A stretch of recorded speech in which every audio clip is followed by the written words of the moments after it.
Good afternoon and welcome to Bariatric Friday. My name is Kemal Erkan. So this is another episode of Bariatric Friday with Dr. Isaias Irgau, who's joining me right now. Dr. Irgau, how are you doing? I'm doing great. Come on. So Great to be back on another Bariatric Friday on this snowy day. right, so it's a lot of snow out there. I was just telling you earlier, people should be careful. A lot of people, they think that this is a lot of snow, but it's really not. The roads are clear. It's just like people need to be kind of keeping their foot from the brake, because that's what gets them in trouble. So our event is focusing on knowledge and expertise in morbid obesity and overall obesity. So our goal is to discuss different issues related to morbid obesity, but mainly those patients who are going through the process. That's our main goal.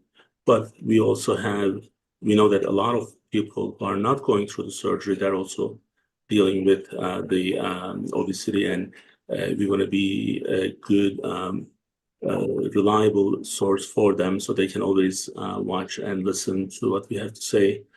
Interesting thing, Dr. Irgau, my family, sometimes they forgot what I do. And after doing all these sessions, they send me videos related to our topics, like the intermittent fasting. It's going to be one. So I'm like, do you guys know that we do these every week, right? So that's why we kind of keep trying. Yesterday, one of our doctors, Dr. Chris Savage, who's part of our weekly meetings, he's like, well, I can't figure this YouTube thing out. And then I check his phone and he didn't have the application on. So, then he's a little bit on the mature side. I'm not going to call him older. So that's why what I realized is that we have to talk about these things on a regular basis, because it's never ending. So what I would like us to do, Dr. Guy, if you don't mind, I want to start with our new set of survey questions. And this is our question number 4. So I'm going to bring this to the screen so you can also see. And, again, the goal is to make sure that people also communicate with us.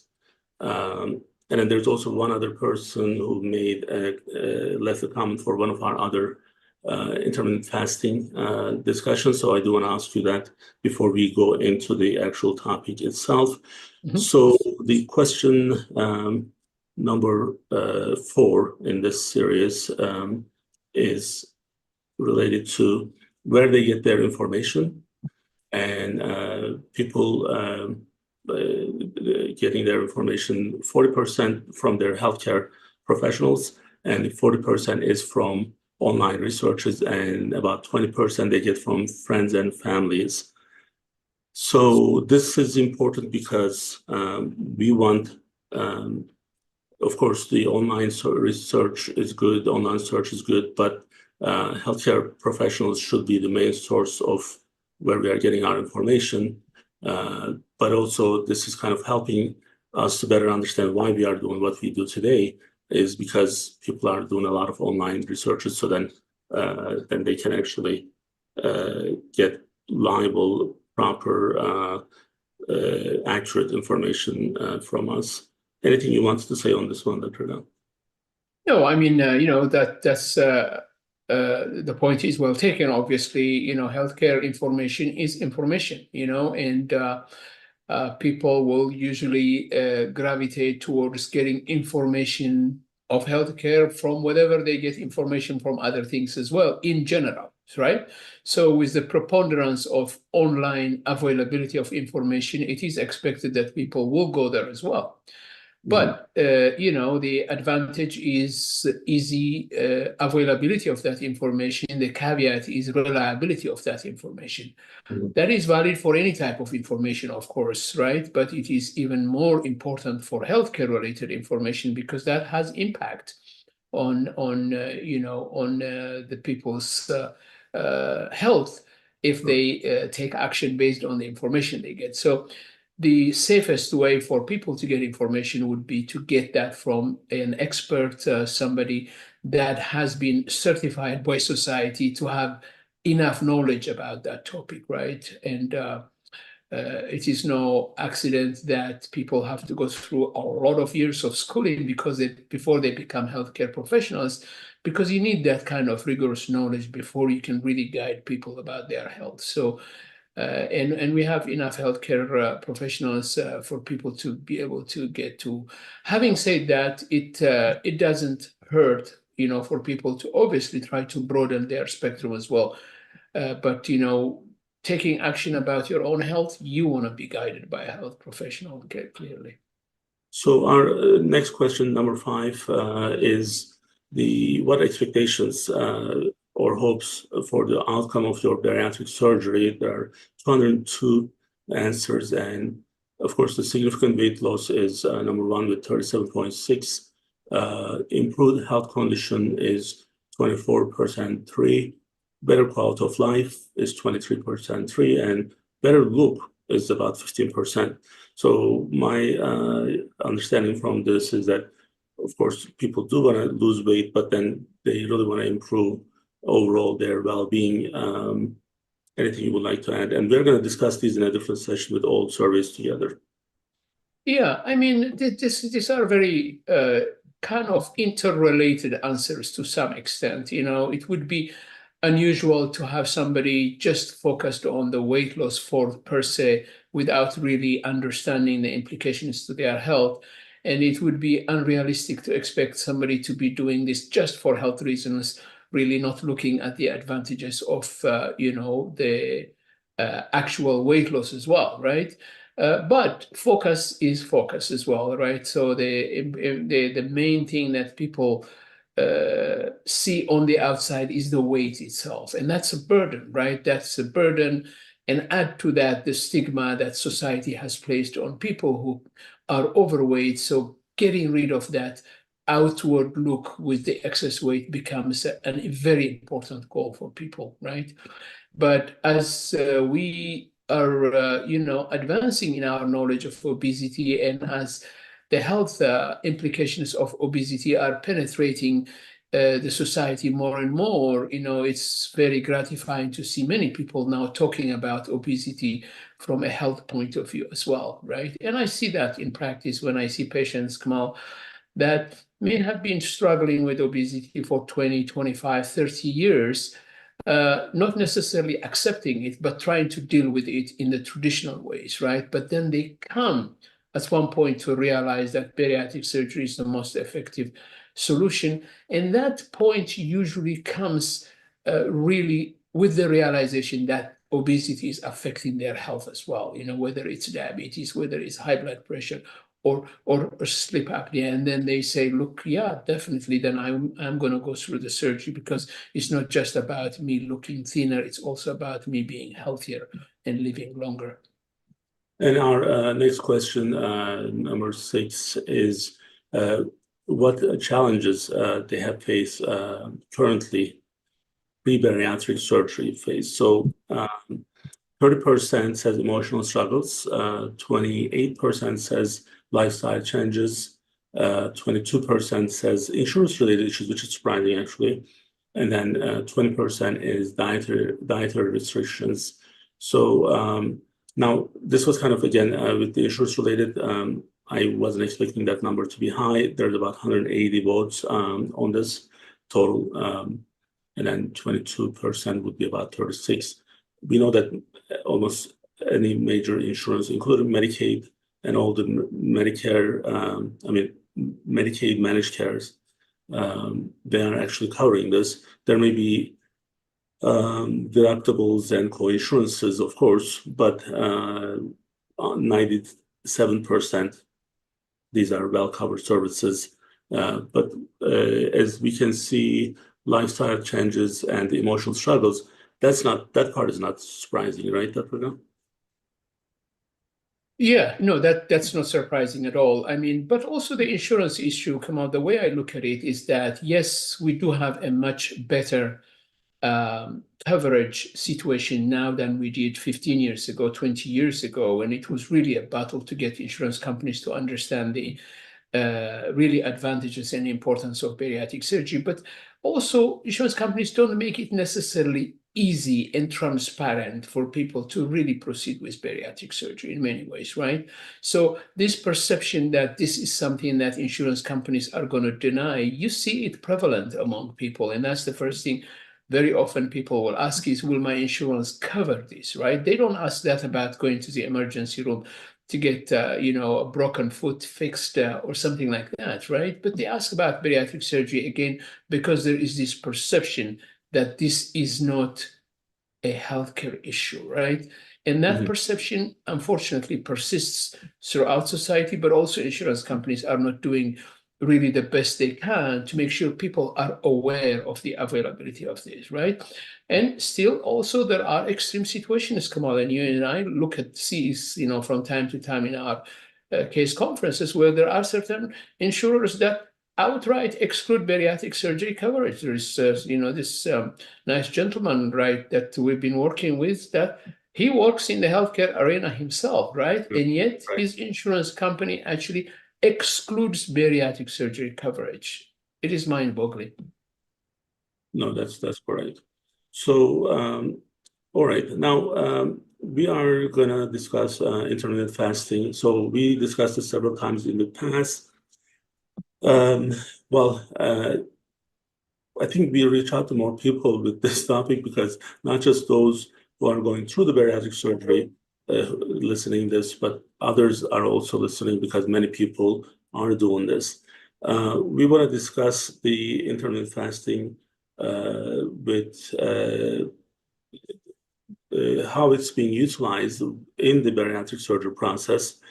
And also, we can actually answer some of the generic questions that we may have from different people. Now, how do we utilize intermittent fasting in our process? So, I mean, let's define it first, right? As you said, we've talked about it in the past. So what is intermittent fasting? So as the wording, describes it, it is fasting in an intermittent fashion, right? So you are fasting certain periods of your day or your week, essentially, right? And that fasting essentially means total abstinence from calorie intake, right? But that does not include water and calorie-free drinks, essentially. So we do want to emphasize that we're not talking about dry fasting here. We're talking about water-only fasting, where you are really, when you're fasting, you're actually drinking water.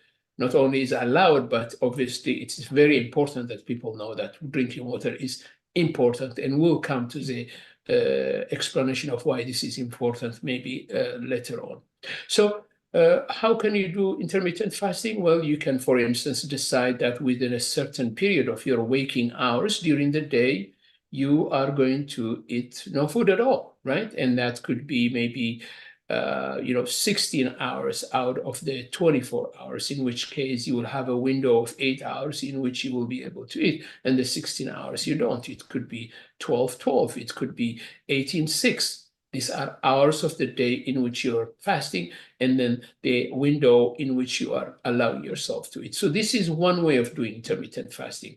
Another way of doing intermittent fasting that has been popularized would be to really look at days of the week. For instance, you could be eating normally 5 days out of the week, and then 2 days you would be fasting, like it would be like complete fasting, where you really don't have much to eat for about 48 hours out of those 7 days, essentially. So that's another way of doing it. So, but the basic tenet here is that, the basic tenet, and that's why I'm so much a fan of this concept, is that you are taking a break from eating, right? Now, this is very important in my view, especially in societies like ours, right? Where food availability is so prevalent that you cannot turn your eye one way without really facing an image of food in front of you, whether it's sitting on your table or it's on your screen, right? So food is very, very prevalent. And if we didn't have a sense of control,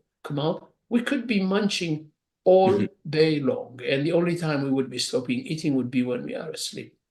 Well, in reality, this is not too far from what is happening. And in part, the reason we're struggling with obesity is that prevalence, that availability of food, that associated with the biology that we have inherited from our ancestors, which is a biology that is driven to conserve energy and therefore to favor obesity.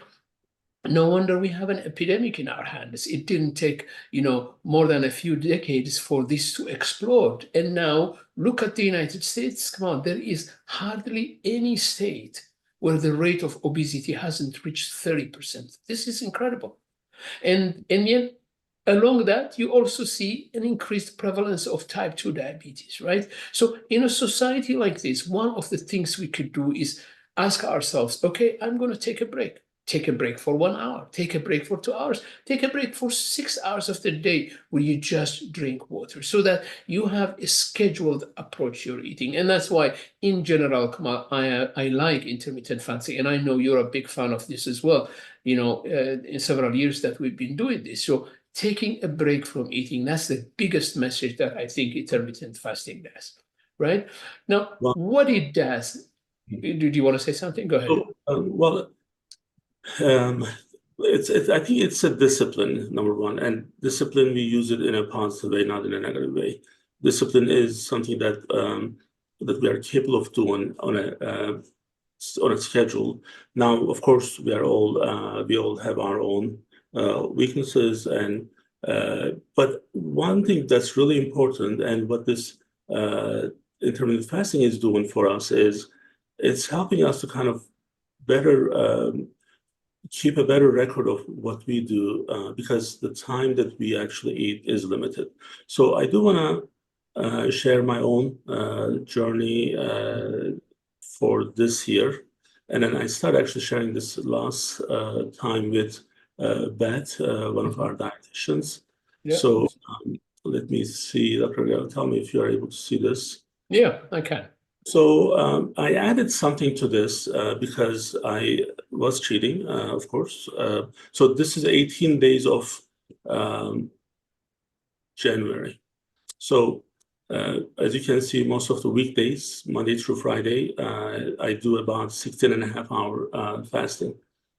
So, but then this dessert part of it is where I was actually getting a lot of kind of maybe unnecessary cheating, and that happens during my eating time. So I said, okay, well, let me see what I do with ice cream or milkshake issues. So now, as you can see, out of the 18 days, there are 5 days that I cheated, right? So 1, 2, 3, no, 4 days. 4 days, yeah. 4 days. So, and I do want to actually tell you what something kind of funny happened. Last Friday, we were going for one of the events, and then in the afternoon, they got me milkshake.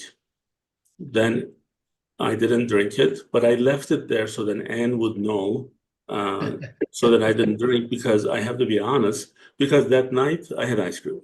So, but this is what it takes.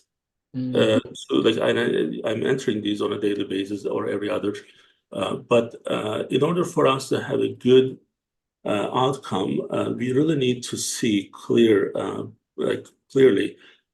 are we really doing what we think we are doing? And this is helping. So I tell everyone to get some kind of diet journey, so that you can keep your activities, your eating habits, so that it will give you a really good idea. And the other thing is, of course, we always discuss without the exercise, with this diet, things don't happen. Even though, like yesterday, as you know, it's a snow day, I still have my 5,000 steps. I had to put extra effort to do that because, like, I wasn't able to walk the way that I normally do. So the idea again is having this type of diet, if it works for you, and then you can make adjustments. So you and I, we do Monday through Friday, and then we are off on the weekends. But we don't go crazy on the weekends either. So because the issue of, I think maybe our stomach kind of now knows what it is, so it can't really handle eating too much. So, and with the exercise, I think we are able to get the best outcome. So almost every patient we review in our accountable care case conference: hypertension, hyperlipidemia, diabetes. Number one issue we cover, the two big issues that we cover is diet and exercise. And this is not like starving yourself, but this is just like doing it in the right way so that you have a good record of what you are doing, and also regular exercises, which we discussed this before. It doesn't have to be like you are at a gym killing yourself. You can just take 15-20 minutes walks, jogging a couple times a day, which is easily doable. So now, I guess from once we have this background, Dr. Irgau, you actually start using this in our program for our patients, because our patients also, they have to get some weight loss prior to surgery. There's a robot diet that they have to do 2 weeks before. How do we utilize it in the program, if we can kind of help our patients? And then my next question is going to be, someone who just had weight loss surgery, how quickly, this is a question that I have from our channel from YouTube, how quickly they can actually start doing intermittent fasting after their post-surgery? Absolutely. So, I do want to emphasize the word discipline. I came across a quote from Abraham Lincoln about discipline, and he said, discipline is choosing between what you want now and what you want most. Isn't that a great quote?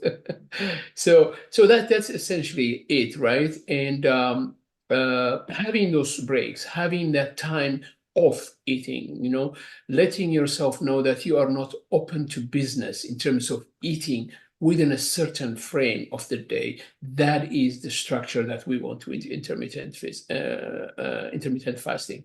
When it comes to bariatric surgery, I think it's actually well adapted to bariatric surgery, right? I mean, a lot of people worry about the fact that patients are not going to be able to eat those, small meals frequently and so forth. Well, actually, one of the struggles I see long-term with bariatric patients is when they start grazing, that is, eating too frequently.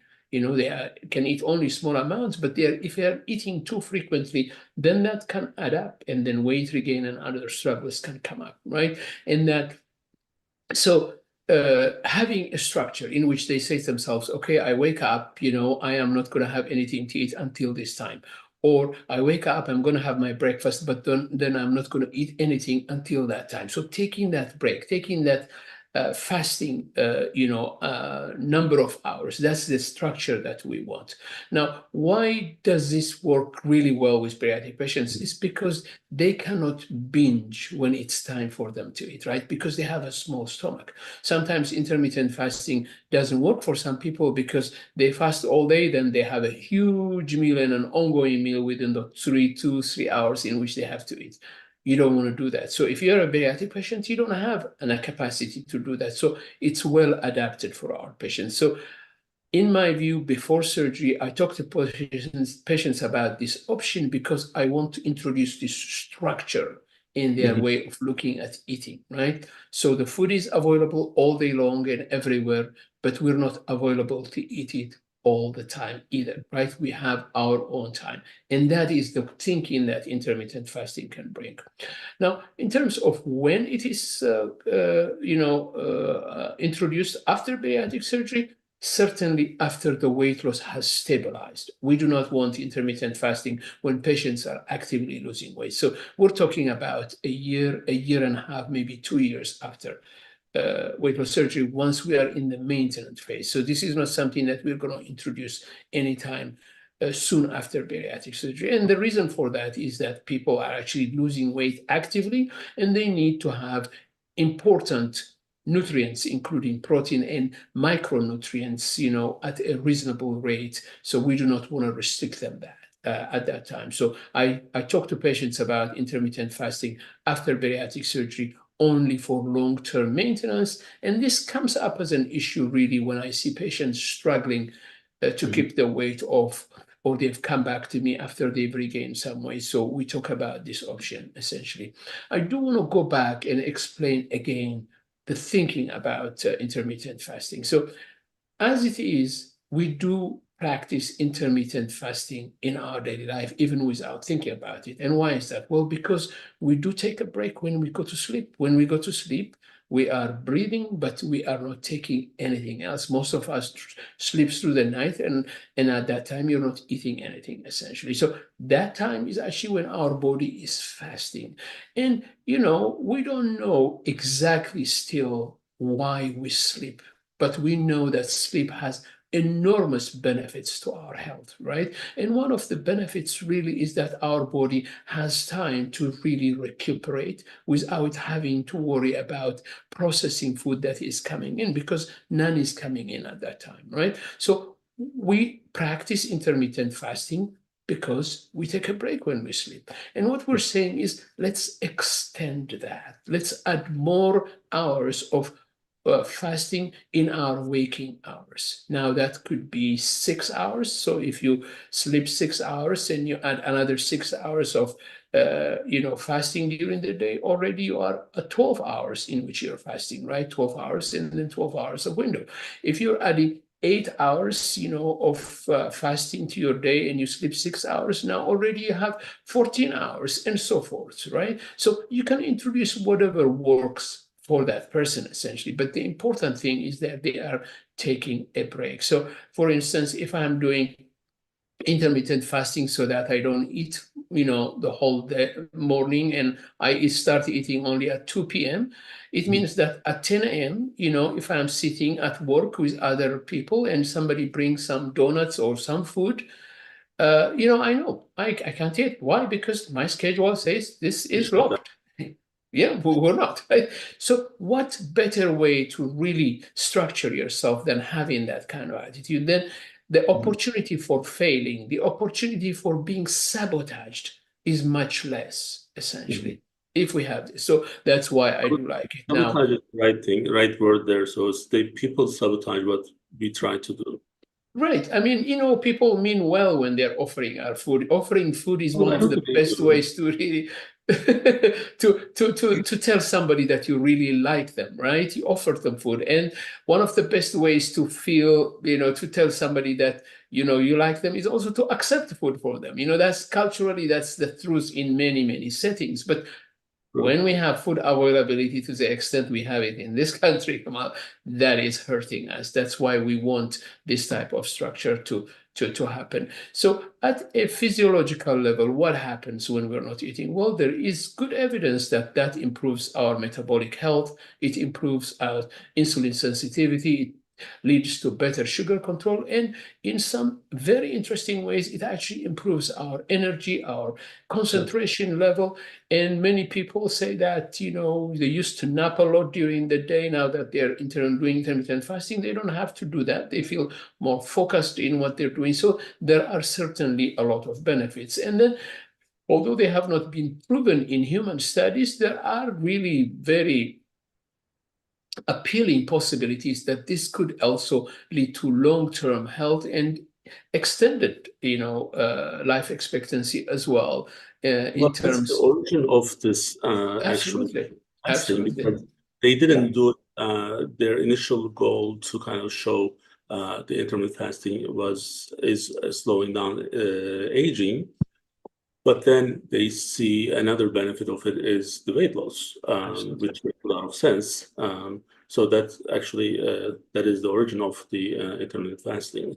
So I think there's a lot of issues around the way that we eat, and there are a lot of issues with people around us, including our family members. So because if you talk to family members, when you tell them you are doing intermittent fasting, first reaction usually is negative. So especially if your mom is from Turkey, Greece, Italy, Spain, Mexico, Ethiopia, Tigray, any of those countries.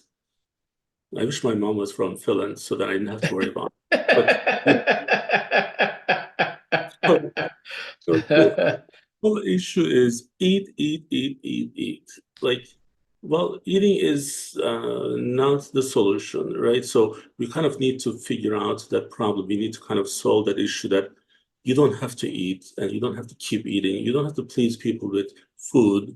Those are kind of issues that we have. But what I like about this, it kind of gives me a good framework so that, okay, so I'm free to do whatever I need to do in this time frame, but then I'm off, I'm closed for business for 16 hours, Monday through Friday. And you see the results slowly, but definitely you see the results.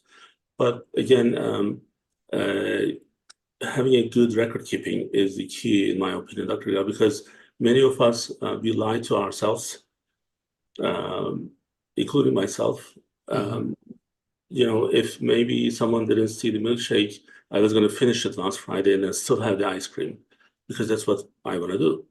But once I need to report that, and then that report is available to someone who saw what I was eating that day, so then I need to make sure that, you know, I have a good record, honest, clear record keeping. And also, again, the fitness is something that is the most important part. Now, I remember when we started doing this the first time, it helped me personally. It helped me to know that you were doing it on the same day. And then I remember actually giving you a call, or you called me, one of us did, to see how we were doing sometime in the afternoon. And that probably helps a lot for those who want to start and not able to do it on their own. Find someone who is able to support you. Now in my office, actually here, I know at least 4 or 5 different people that are actually doing That's doing great. the fasting, which That's is great. Yeah. So I think it would be great if people actually talk to their friends and families to see if they can get one other person to do it with them. And then it got much easier. In fact, now, like this morning, for example, like I stopped eating last night around like 8. Didn't have anything after 8. So in the morning I had lemon juice with warm water, and then I had coffee. So then I got here and I had pizza. So of course, I'm not proud of the pizza part, but I feel so good about 16 and a half hour no food, but just water and coffee. So then that doesn't bother me as much, like if I eat that. No.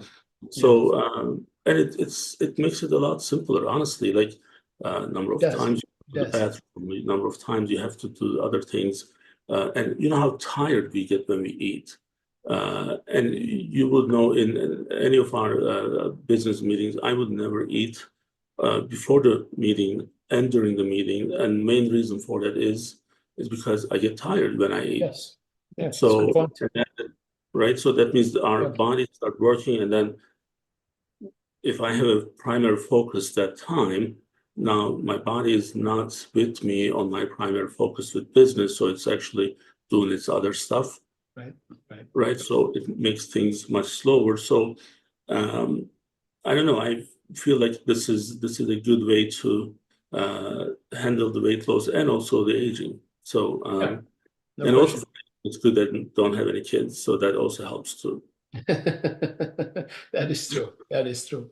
Yeah. One issue we should mention definitely is the importance of drinking water, right? Because when you're doing intermittent fasting, absolutely, you know, the proportion of water that one would be getting from the food is not there anymore, right? So it's important to make sure that that is replaced. But another reason why the water also is important is because very often we mistake, you know, thirst for hunger, right? We think we're hungry, but really what is happening is we're thirsty. And because the reason for drinking, you know, because you're thirsty, or eating because you're hungry, are intermingled now. They're lost in our mind because of the way we have everything so clearly and easily available everywhere and anytime. we may not know. We may not know really when we are thirsty or hungry. So when you're doing intermittent fasting, if you do feel a bit of hunger pang, it's a good idea to just drink water and see what happens. And it is possible that that was the case and it will go away. Now, there are certain situations that are important to emphasize when intermittent fasting has to be tempered, right, or really supervised well. People with chronic diseases like diabetes, high blood pressure, people who are taking different medications. It's important that they have a supervision from a healthcare professional, their physician, before they engage in this, so that they can have important advice. For instance, if one is taking medications for diabetes and they don't eat for a prolonged period of time, their blood sugar can drop too low, leading to a difficult situation. So it's applicable to the vast majority of people who don't have major health problems. But if they do, then it's important that that is done in a supervised fashion. Certainly women who are pregnant and in situations like that, it's important for them to really, like in any situation where you're engaging in a different way of eating habit to try to control weight. Especially if you have medical problems, it's important to seek advice from your doctor before engaging in it. Going back to what you were saying about getting an information online versus your own doctor will know your own individual situation. So having their blessing for this is important. That's very important, so that we actually we don't make these decisions on our own. So when I started, obviously, I started with you. You are a healthcare expert, but on the morbid obesity, you are the person, you are the name. So like I did it in the right way. We discussed these in our provider physician meetings as well. So then, because some of them are new and we need to bring ourselves up to date with what's happening outside of our world. So that's why I don't mind if people do their online search and go to their primary care or a dietitian and have good educated questions. Absolutely. Get your test done and then understand where you are, and also do another follow-up test to see how this is affecting where you are. Take your daily vitamins. That's not just for patients who are going through the surgery, but those just anyone, they should be taking their vitamins. So this is definitely not something that people should be doing on their own. But it's once you do it, I know people are going to love it. So, all right, Dr. Khan, well, that's all we have for today. I know we are going to have other weekly sessions. I believe next week we are on. This was our second episode of this new cycle. When I cover these things in different ways, questions are always helpful. Survey on the X platform is always now kind of helping us with understanding certain things, and there's also some engagements there, which is really encouraging. So we'll be back next week with another topic.